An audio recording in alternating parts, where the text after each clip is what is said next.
We're doing some trolling. Hooray. Another one. Since, I forgot when was the last EAS capture I've done. But, yeah. We're over Glen Heights, moving east at 35 miles per hour.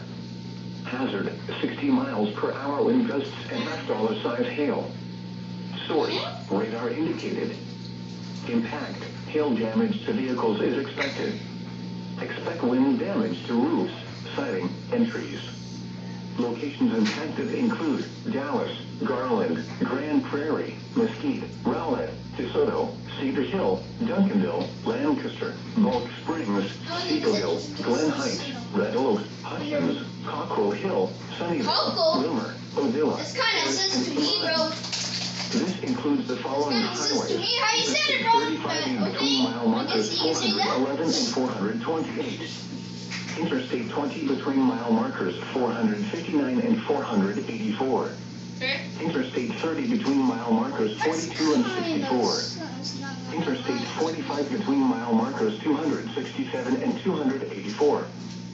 For your protection, get inside a sturdy structure and stay away from windows. Let me know what, go and let me watch my YouTube thing, Pokemon. I'll try to post an update in the comments.